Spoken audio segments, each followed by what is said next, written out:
আসসালামু আলাইকুম বন্ধুরা। মাঠা জিনিসটা কিন্তু খুবই উপকারী, আর এই মাঠা খালি পেটে খাওয়া আরও বেশি উপকারী।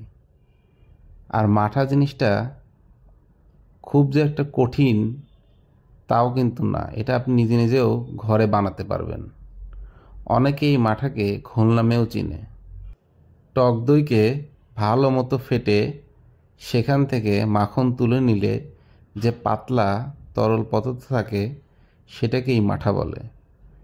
তারপরে আপনারা এই মাঠাকে বিভিন্ন রকম প্রসেসে খেতে পারেন, যেমন সামান্য একটু বিট লবণ অথবা একটু লেবু চিপে, ঠিক আছে।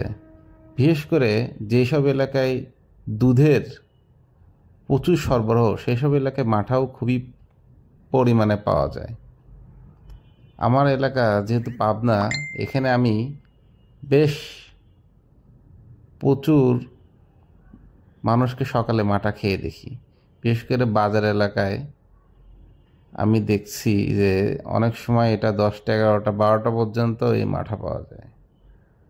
যদিও এটা টক, তবে শরীরের উপকারের জন্য মাঝে মাঝে এরকম টক জাতীয় জিনিস খাওয়াও কিন্তু আমাদের খুবই দরকার। মাঠায় প্রচুর পরিমাণে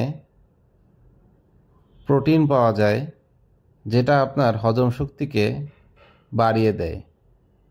এছাড়াও এখানে রয়েছে পটাশিয়াম, ম্যাগনেসিয়াম, ভিটামিন বি। আপনারা দেখতেই পাচ্ছেন এই মাঠা কত সহজভাবে প্রস্তুত করছে। আর আমরা বাড়ির সবাই মিলে এবার যখন একসাথে হই তখন আমরা এরকম মাঠা নিয়ে এসে আমাদের বাড়িতে সবাই একসাথে খাই। এটা একটা অত্যন্ত মজাদার দৃশ্য। সবচেয়ে বড় কথা, আমরা যখন গ্রাম বাংলায় মানে আমাদের যে ন্যাচারাল জায়গাটায় আমরা ফেরত যাই, এরকম অনেক কিছুই মানে পিওর জিনিসটা খেতে পারি, যেমন দুধ, মাঠা, মধু, ঠিক আছে, যেই জিনিসগুলো আপনারা ঢাকা শহরে খুব সহজেই পাবেন না। আর বিশেষ করে পাবনার ঘি, দই, মাঠা মানে দুগ্ধজাত খাবারগুলা পাবনায় কিন্তু খুবই বিখ্যাত।